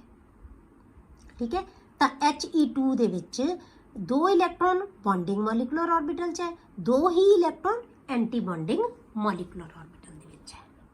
ये बन गई एनर्जी लैवल डायग्राम। हुण आपां की करना बेटे, इहदी इलैक्ट्रॉनिक कन्फिगरेशन लिखनी है। कन्फिगरेशन कित्थों लिखनी है, बस आ सारे फिल करते जाओ सीरीयल वाइज, जिवें जिवें आउंदे जाणगे उवें उवें लिखते जाओ। Electronic configuration of He2। ठीक है, मॉलिक्यूल मतलब ये मॉलिक्यूल है, ਇਹਦੀ ਆਪਾਂ ਇਲੈਕਟ੍ਰੋਨਿਕ ਕਨਫੀਗਰੇਸ਼ਨ ਲਿਖਾਂਗੇ। ਕਿੱਥੋਂ ਸ਼ੁਰੂ ਕਰਨੀ ਹੈ, ਇੱਥੋਂ ਸਿਗਮਾ 1s2, ਜਿਵੇਂ ਆਪਾਂ ਇਹਨੂੰ ਲਿਖਦੇ ਨਾ 1s2, ਇੱਥੇ 1s2 ਸੀ ਨਾ, ਆਹ ऑर्बिटल ਦਾ ਨਾਮ ਹੈ, ਇਹ ਨੰਬਰ ਆਫ ਇਲੈਕਟ੍ਰॉन्स ਹੈ। ਤਾਂ ਕੀ ਆ ਗਿਆ ਸਿਗਮਾ 1s2, ਫਿਰ ਕੀ ਆਏਗਾ ਸਿਗਮਾ ਸਟਾਰ 1s2। ਠੀਕ ਹੈ, ਇਹ ਉਹਦੀ ਕਨਫੀਗਰੇਸ਼ਨ ਹੋਗੀ sigma 1s2 and sigma star 1s2, क्योंकि पहले शैल दे विच ही आउंदे आ इलैक्ट्रॉन हीलियम दे जिहड़ा। हुण आपां इहदा बॉन्ड ऑर्डर कड्डांगे बेटे। बॉन्ड ऑर्डर असीं किवें कड्डदे आ, number of electrons in bonding minus number of electrons in anti bonding divided by 2। Bonding च कितने इलैक्ट्रॉन है 2, एंटी बॉन्डिंग च कितने इलैक्ट्रॉन है 2 डिवाइडेड बाय 2, तां की आ गया 0। तां आपां पढ़िया सी, हुण आपां की दस्सांगे बॉन्ड ऑर्डर तो बाद इहदी स्टेबिलिटी। आपां की कहने कि ਜਦੋਂ ਪੋਜ਼ਿਟਿਵ ਬੌਂਡ ਆਰਡਰ ਆਉਂਦਾ ਬੇਟੇ ਸਿਰਫ ਮੋਲੀਕਿਊਲ ਉਦੋਂ ਹੀ ਸਟੇਬਲ ਹੁੰਦਾ ਹੈ, ਜੇ ਜ਼ੀਰੋ ਹੁੰਦਾ ਹੈ ਜਾਂ ਨੈਗੇਟਿਵ ਵੈਲਿਊ ਆਉਂਦੀ ਹੈ ਤਾਂ ਮੋਲੀਕਿਊਲ ਇਜ਼ ਅਨਸਟੇਬਲ। ਹੁਣ ਤੇ ਇਹਦਾ ਮਤਲਬ ਕੀ ਹੈ ਕਿ helium molecule is unstable because bond order of the molecule is ਜਾਂ bond order of molecule is zero. Bond order zero means molecule is unstable. ठीक है, एंड डज नॉट एग्जिस्ट, तो एग्जिस्ट भी नहीं करेगा ये। It is only a hypothetical molecule, जो आप मन्ने भी हो सकता है, पर ये तो सानू प्रूव हो गया कि मॉलिक्यूल एग्जिस्ट नहीं करेगा। आप ये तो थ्योरेटिकल बनाया ना, आप असल दे विच मॉलिक्यूल एग्जिस्ट नहीं करेगा। ये तो आप दस्सिया है कि इदा मॉलिक्यूल बनेगा, बन सकता है, पर यह एग्जिस्ट ही नहीं करेगा। ठीक है, ये मॉलिक्यूल नहीं बनेगा, क्यों? क्योंकि इसका बॉन्ड ऑर्डर की आ रहा है 0 है, तो इन्हू असीं हाइपोथेटिकल मॉलिक्यूल ही मन्निया। नैक्सट आ गया बेटे लीथियम का। लीथियम के वास्ते भी सेम बिल्कुल आएगा। हुण आपां सब तो पहला लीथियम की एटम की कन्फिगरेशन लिखांगे। Li2 बनाउण वास्ते Li की कन्फिगरेशन लिखांगे। Li का नंबर कितना हुंदा बेटे 3। ठीक है, तो 3 दे नाल आपां कन्फिगरेशन लिखीए की आएगा 1s2 एंड 2s1। 1s दे विच 2 जाणगे, अगला की हुंदा है 2s हुंदा। 2s दे विच कितने इलैक्ट्रॉन जाए, जिन्ने बच गए 3 इलैक्ट्रॉन्स आ गए, 1s2 एंड 2s1। हुण आपां की है बेटे ਉਹਦੀ एनर्जी लैवल डायग्राम बनावांगे। एनर्जी लैवल डायग्राम ਆਪਾਂ ਇਹ ਦੇਖਦੇ ਹਾਂ ਕਿ ਇੱਧਰ ਨੂੰ ਜਿਹੜਾ એનર્ਜੀ ਦਾ ਲੈਵਲ ਹੈ ਨਾ ਬੇਟੇ ਉਹ ਇਨਕਰੀਜ਼ ਹੁੰਦਾ ਜਾਂਦਾ ਹੁੰਦਾ ਹੈ। ਇੱਥੇ ਅਸੀਂ એનર્ਜੀ ਹੈ ਇਹ ਲਿਖਦੇ ਹਾਂ ਆਪਾਂ, ਇਹ ਕੀ ਹੈ એનર્ਜੀ ਦਾ ਲੈਵਲ ਇਨਕਰੀਜ਼ ਹੋ ਰਿਹਾ ਇੱਧਰ ਨੂੰ। ਤੇ ਇਹਦਾ ਮਤਲਬ ਸਭ ਤੋਂ ਪਹਿਲਾਂ ਅਸੀਂ ਲੋਅਰ ਲੈਵਲ ਤੇ ਜਿਹੜਾ એનર્ਜੀ ਆਉਂਦੀ ਹੈ, ਪਹਿਲਾਂ ਕੀ ਹੈ 1s ਹੈ, ਇਹਦੇ ਐਟੋਮਿਕ ਆਰਬਿਟਲਸ ਬਣਾਵਾਂਗੇ। ਫਿਰ ਕੀ ਹੈ 2s ਹੈ, ਫਿਰ ਅਸੀਂ ਇਹਦੇ ਐਟੋਮਿਕ पहला 1s फिर 2s। मतलब आ सारी कन्फिगरेशन की आएगी एटम की, ए कन्फिगरेशन की आएगी एटम की, ए कन्फिगरेशन की होएगी मॉलिक्यूल की। ठीक है, तो की आएगा 1s ऑर्बिटल, फिर 2s ऑर्बिटल, फिर उसकी फिलिंग कर दो। तो 1s दे विच कितने इलैक्ट्रॉन है 2 है, 2s दे विच कितने इलैक्ट्रॉन है 1 है। बस ये एटम नूं मान लो कि इसकी कन्फिगरेशन लिखते जाओ लोअर लैवल तो लैके लोअर लैवल ते सब तो पहला नीचे बनाओ, उस तो बाद वाला उस तो उपर, जो उस तो बाद आएगा उपर उपर बनाते जावांगे आपां। स्टार्ट हमेशा नीचे तो करना है। लोअर लैवल ते सब तो पहला ऑर्बिटल आएगा, तो मैं वही चीज़ां फिर लिखांगे आपां। ये एटॉमिक ऑर्बिटल ये लीथियम है, ये एटॉमिक ऑर्बिटल ये लीथियम है, ये मॉलिक्यूलर ऑर्बिटल ये Li2 है। हुण आपां फिलिंग करो। ए एटॉमिक ऑर्बिटल च 2 इलैक्ट्रॉन, ए एटॉमिक ऑर्बिटल च 2 इलैक्ट्रॉन, ए एटॉमिक ऑर्बिटल च 1, ਇਹਦੇ ਕੋਲ ਵੀ एटॉमिक ऑर्बिटल च 1 इलैक्ट्रॉन। ਹੁਣ ਆਪਾਂ ਦੇਖੋ ਇਹਨਾਂ ਦੇ ਵਿੱਚ ਆਪਾਂ ਮੋਲੀਕੂਲਰ ऑर्बिटल ਦੀ ਫਿਲਿੰग ਕਿਵੇਂ ਕਰਾਂਗੇ। 1s ਦੇ ਵਿੱਚ ਟੋਟਲ ਇਲੈਕਟ੍ਰੋਨਸ ਕਿੰਨੇ ਆ ਬੇਟੇ 4 ਇਲੈਕਟ੍ਰੋਨਸ 2 ਬੌਂਡਿੰਗ 'ਚ ਜਾਣਗੇ 2 ਐਂਟੀ ਬੌਂਡਿੰਗ ਇਹ ਸਿਗਮਾ 1s ਹੈ ਇਹ ਸਿਗਮਾ ਸਟਾਰ 1s ਹੈ ਹੁਣ 2s ਆ ਗਿਆ ਇਸੇ ਤਰ੍ਹਾਂ 2s ਦੇ ਵੀ ਦੋ ਆਰਬਿਟਲ ਮਿਲ ਕੇ ਮੋਲੀਕੂਲਰ ਆਰਬਿਟਲ 2 ਬਣਾਉਣਗੇ ਇੱਕ ਸਿਗਮਾ 2s ਤੇ ਇੱਕ ਸਿਗਮਾ ਸਟਾਰ 2s ਇਹ ਯਾਦ ਰੱਖਣਾ ਕੋਈ ਔਖੇ ਨਹੀਂ ਬੇਟੇ ਜੋ ਐਟੋਮਿਕ ਆਰਬਿਟਲ ਹੈ ਉਹੀ ਕੀ ਬਣਨਗੇ ਮੋਲੀਕੂਲਰ ਆਰਬਿਟਲ ਪਰ ਨਾਲ ਕੀ ਲੱਗ ਜਾਣਾ ਹੈ ਸਿਗਮਾ ਜਾਂ ਪਾਈ ਐਸ ਤਾਂ ਇਕੱਲਾ ਬਣਦਾ ਹੀ ਸਿਗਮਾ ਹੈ ਪਾਈ ਬਣਾਉਂਦਾ ਹੀ ਨਹੀਂ ਐਸ ਤਾਂ ਜਿੱਥੇ ਵੀ ਐਸ ਹੋਏਗਾ ਉਹ ਹਮੇਸ਼ਾ ਸਿਗਮਾ ਹੋਏਗਾ ਹੁਣ ਇਹਦੇ ਕੋਲ ਇਲੈਕਟ੍ਰੋਨ ਦੇਖੋ ਕਿੰਨੇ ਆ ਬੇਟੇ 2 ਹੈ ਤਾਂ ਦੋਨੋਂ ਇਲੈਕਟ੍ਰੋਨ ਕਿੱਥੇ ਜਾਣਗੇ ਬੌਂਡਿੰਗ 'ਚ ਕਿਉਂਕਿ ਜਦ ਤੱਕ ਪੂਰਾ ਨਹੀਂ ਹੁੰਦਾ ਇਹ ਉਦੋਂ ਤੱਕ ਅਸੀਂ ਹਾਇਰ ਲੈਵਲ ਤੇ ਨਹੀਂ ਜਾਂਦੇ ਤਾਂ 2 ਇਲੈਕਟ੍ਰੋਨ ਇਹਦੇ ਕੋਲੇ ਤਾਂ ਦੋਨੋਂ ਇਲੈਕਟ੍ਰੋਨ ਕਿੱਥੇ ਚਲੇ ਜਾਣਗੇ ਇੱਥੇ ਆ ਜਾਣਗੇ ਇਹ ਹੋ ਗਿਆ ਡਾਇਗਰਾਮ ਬਣ ਗਈ ਹੁਣ ਆਪਾਂ ਕੀ ਕਰਾਂਗੇ ਬੇਟੇ ਦੀ ਇਲੈਕਟ੍ਰੋਨਿਕ ਕਨਫੀਗਰੇਸ਼ਨ ਲਿਖਾਂਗੇ ਕਨਫੀਗਰੇਸ਼ਨ ਕਿਵੇਂ ਲਿਖਣੀ ਹੈ ਆਪਾਂ ਇੱਥੋਂ ਸਟਾਰਟ ਕਰ ਦੋ ਸਿਗਮਾ 1s2 ਫਿਰ ਸਿਗਮਾ ਸਟਾਰ 1s2 ਫਿਰ ਸਿਗਮਾ 2s2 ਫਿਰ ਉਸ ਤੋਂ ਬਾਅਦ ਜੇ ਆਉਂਦਾ ਅੱਗੇ ਇਲੈਕਟ੍ਰੋਨ ਹੀ ਹੈ ਨਹੀਂਗਾ ਫਿਰ ਤਾਂ ਸਾਨੂੰ ਫਿਲ ਕਰਨ ਦੀ ਲੋੜ ਨਹੀਂ ਸਟਾਰ ਦੇ ਵਿੱਚ ਤਾਂ ਹੈ ਹੀ ਨਹੀਂ 2s ਦੇ ਵਿੱਚ ਤਾਂ ਕੀ ਆਏਗਾ sigma 1s2 sigma star 1s2 sigma 2s2 ਇਹ ਕਨਫੀਗਰੇਸ਼ਨ ਹੋਗੀ ਇਸ ਕਨਫੀਗਰੇਸ਼ਨ ਨੂੰ ਨਾ ਬੇਟੇ ਤੁਸੀਂ ਕੇ ਵੀ ਲਿਖ ਸਕਦੇ ਹੋ ਕੇ ਦਾ ਮਤਲਬ ਜਿਵੇਂ ਆਪਾਂ ਉਹਦੇ 'ਚ ਵੀ ਲਿਖਦੇ ਸੀ ਨਾ ਕੇ ਪਾ ਲੈਂਦੇ ਸੀ ਮੂਰੇ ਜਾਂ ਆਪਾਂ ਨਾਮ ਲਿਖ ਦਿੰਦੇ ਸੀ ਕਿਸੇ ਐਲੀਮੈਂਟ ਦਾ ਤੇ ਇੱਥੇ ਕੇ ਦਾ ਮਤਲਬ ਪਹਿਲਾ ਸ਼ੈਲ ਕੇ ਸ਼ੈਲ ਹੁੰਦਾ ਨਾ KLMN ਪਹਿਲੇ ਸ਼ੈਲ ਨੂੰ ਅਸੀਂ ਕੇ ਸ਼ੈਲ ਕਹਿੰਦੇ ਆ ਦੂਜੇ ਨੂੰ L ਕਹਿੰਦੇ ਆ ਠੀਕ ਹੈ KLM ਇਦਾਂ ਐਲਫਾਬੈਟਿਕਲੀ ਚੱਲਦੇ ਆ ਫਿਰ ਤਾਂ ਇਹ ਜਿਹੜਾ ਹੈਗਾ ਆਪਾਂ ਕਿਉਂਕਿ ਇਹ ਕੇ ਕਿਹੜਾ ਇੱਕ ਕੇ ਬੌਂਡਿੰਗ ਨੂੰ ਇੱਕ ਕੇ ਐਂਟੀ ਬੌਂਡਿੰਗ ਨੂੰ ਰਿਪਰੈਜ਼ੈਂਟ ਕਰ ਰਿਹਾ ਹੈ ਤਾਂ ਆਪਾਂ ਕੇ ਵੀ ਲਿਖ ਸਕਦੇ ਹਾਂ ਮਤਲਬ ਪਹਿਲਾ ਸ਼ੈਲ ਕੰਪਲੀਟ ਹੈ ਸਿਰਫ ਆਪਣੇ ਕੋਲੇ ਬੇਟੇ ਕਿਉਂਕਿ ਅਸੀਂ ਪਹਿਲੇ 2 ਪੀਰੀਅਡਸ ਦੇ ਹੀ ਪੜ੍ਹਨਾ ਹੈ ਨਾ ਜਿਹੜੇ ਮੋਲੀਕਿਊਲਸ ਹੈ ਤਾਂ ਇਸ ਕਰਕੇ ਸਿਰਫ ਇੱਕ ਸ਼ੈਲ ਨੂੰ ਹੀ ਕੰਪਲੀਟ ਕਰਾਂਗੇ ਕੇ ਐਲ ਨਹੀਂ ਇੱਥੇ ਅਸੀਂ ਪਾ ਸਕਦੇ ਕਿਉਂਕਿ ਦੂਜਾ ਸ਼ੈਲ ਤਾਂ ਅਸੀਂ ਸ਼ੋਅ ਕਰਾਂਗੇ ਹੀ ਨਾ ਉਹ ਤਾਂ ਦਿਖਾਵਾਂਗੇ ਸੋ ਉਹਦੀ ਕਨਫੀਗਰੇਸ਼ਨ ਤਾਂ ਲਿਖਣੀ ਪੈਣੀ ਹੈ ਕਿਉਂਕਿ ਕੰਪਲੀਟ ਨਹੀਂ ਨਾ ਹੋਏਗਾ ਸਿਰਫ ਜਿਹੜਾ ਕੰਪਲੀਟ ਹੋ ਚੁੱਕਿਆ ਹੈ ਉਹਨੂੰ ਅਸੀਂ ਕੇ ਲਿਖ ਸਕਦੇ ਹਾਂ ਕਿਉਂਕਿ ਕਿਸੇ ਚੀਜ਼ ਨੂੰ ਵੀ ਇਫੈਕਟ ਨਹੀਂ ਕਰੇਗਾ ਕਿਉਂਕਿ ਜਿੰਨੇ ਇਲੈਕਟ੍ਰੋਨ ਬੌਂਡਿੰਗ 'ਚ ਹੈ ਉਨੇ ਹੀ ਇਲੈਕਟ੍ਰੋਨ ਐਂਟੀ ਬੌਂਡਿੰਗ 'ਚ ਹੈ ਇਹ ਨਾ ਸਟੇਬਿਲਿਟੀ ਨੂੰ ਨਾ ਬੌਂਡ ਆਰਡਰ ਨੂੰ ਕਿਸੇ ਚੀਜ਼ ਨਾ ਇਹਦੇ ਨੇਚਰ ਨੂੰ ਕਿਸੇ ਚੀਜ਼ ਨੂੰ ਇਫੈਕਟ ਨਹੀਂ ਕਰੇਗਾ ਇਹ ਕੰਪਲੀਟ ਹੋ ਗਿਆ ਕਿਉਂਕਿ ਜਿੰਨੇ ਇਲੈਕਟ੍ਰੋਨ ਇਹਦੇ ਕੋਲ ਬੌਂਡਿੰਗ 'ਚ ਹੈ ਉਨੇ ਹੀ ਐਂਟੀ ਬੌਂਡਿੰਗ 'ਚ ਹੈ ਇਹ ਬੌਂਡ ਆਰਡਰ ਨੂੰ ਵੀ ਇਫੈਕਟ ਨਹੀਂ ਕਰੇਗਾ ਠੀਕ ਹੈ ਤਾਂ ਤੁਸੀਂ ਇਹਨੂੰ ਕੀ ਲਿਖ ਸਕਦੇ ਹੋ ਚਾਹੇ ਤਾਂ ਪੂਰੀ ਕਨਫੀਗਰੇਸ਼ਨ ਲਿਖ ਲਓ ਚਾਹੇ ਲਿਖ ਦਿਓ ਕੇ ਸਿਗਮਾ 2s2 ਬਸ ਬਾਕੀ ਤਾਂ ਲਿਖਣੀ ਪੈਣੀ ਹੈ ਨਾ ਇਹਦੀ ਕਨਫੀਗਰੇਸ਼ਨ ਨੂੰ ਕੇ ਲਿਖ ਸਕਦੇ ਹੋ ਅੱਗੇ ਆ ਗਿਆ ਸਿਗਮਾ 2s2 ਇਹ ਇਹਦੀ ਕਨਫੀਗਰੇਸ਼ਨ ਹੋ ਗਈ ਹੁਣ ਆਪਾਂ ਕੀ ਕੱਢਣਾ ਬੇਟੇ ਬੌਂਡ ਆਰਡਰ ਕਿਵੇਂ ਕੱਢਣਾ ਅਸੀਂ ਬੌਂਡਿੰਗ 'ਚ ਕਿੰਨੇ ਇਲੈਕਟ੍ਰੋਨ ਹੈ ਤੇ ਐਂਟੀ ਬੌਂਡਿੰਗ 'ਚ ਕਿੰਨੇ ਇਲੈਕਟ੍ਰੋਨ ਹੈ ਬੌਂਡਿੰਗ 'ਚ ਇਲੈਕਟ੍ਰੋਨ ਗਿਣ ਲਓ ਆ ਬੌਂਡਿੰਗ 'ਚ 2 ਇਲੈਕਟ੍ਰੋਨ ਹੋ ਗਏ ਆ ਬੌਂਡਿੰਗ 'ਚ 2 ਇਲੈਕਟ੍ਰੋਨ ਹੋ ਗਏ ਕਿੰਨੇ ਹੋ ਗਏ ਬੌਂਡਿੰਗ 'ਚ 4 ਇਲੈਕਟ੍ਰੋਨਸ ਐਂਟੀ ਬੌਂਡਿੰਗ 'ਚ ਕਿੰਨੇ ਇਲੈਕਟ੍ਰੋਨ ਹੈ 2 ਇਲੈਕਟ੍ਰੋਨਸ ਜਾਂ ਤੁਸੀਂ ਇੱਥੋਂ ਦੇਖ ਸਕਦੇ ਹੋ ਬੌਂਡਿੰਗ 'ਚ ਕਿੰਨੇ ਇਲੈਕਟ੍ਰੋਨ ਹੈ ਬੇਟੇ 4 ਐਂਟੀ ਬੌਂਡਿੰਗ 'ਚ ਕਿੰਨੇ 2 ਹੈ ਤਾਂ 4 - 2 / 2 ਕਿੰਨਾ ਆ ਗਿਆ ਬੌਂਡ ਆਰਡਰ 1 ਬੌਂਡ ਆਰਡਰ ਦਾ ਮਤਲਬ ਕੀ ਹੈ ਮੋਲੀਕਿਊਲ ਇਜ਼ ਸਟੇਬਲ ਕਿਉਂਕਿ ਇਹ ਪੋਜ਼ਿਟਿਵ ਹੈ 0 ਤੋਂ ਵੱਧ ਵੈਲਿਊ ਹੈ ਤਾਂ ਮੋਲੀਕਿਊਲ ਕੀ ਹੋਏਗਾ ਸਟੇਬਲ ਹੋਏਗਾ ਨੇਚਰ ਕੀ ਹੈ ਇਹਦੀ ਆਪਾਂ ਅੱਗੇ ਨੇਚਰ ਦੱਸਣੀ ਹੈ ਨੇਚਰ ਕੀ ਹੈ ਕਿ ਸਾਰੇ ਦੇ ਸਾਰੇ ਆਰਬਿਟਲਸ ਕੀ ਹੈ ਬੇਟੇ ਫੁੱਲੀ ਫਿਲਡ ਹੈ 2 ਇਲੈਕਟ੍ਰੋਨ ਹੈ ਸਾਰਿਆਂ 'ਚ ਇਹਦਾ ਮਤਲਬ ਇਹਦੀ ਨੇਚਰ ਕੀ ਹੋਗੀ ਡਾਇਮੈਗਨੈਟਿਕ ਕਿਸੇ ਕੋਲ ਵੀ ਸਿੰਗਲ ਇਲੈਕਟ੍ਰੋਨ ਨਹੀਂ ਹੈ ਇਸ ਕਰਕੇ ਇਹਦੀ ਨੇਚਰ ਕੀ ਆ ਗਈ ਡਾਇਆਟੋਮਿਕ ਠੀਕ ਹੈ ਹੁਣ ਅਗਲੇ ਮੋਲੀਕਿਊਲਸ ਦੀ ਬੇਟੇ ਜਿਹੜੀਆਂ ਡਾਇਗਰਾਮਸ ਹੈ એનર્ਜੀ ਲੈਵਲ ਡਾਇਗਰਾਮਸ ਆਪਾਂ ਨੈਕਸਟ ਲੈਕਚਰ ਦੇ ਵਿੱਚ ਡਿਸਕਸ ਕਰਾਂਗੇ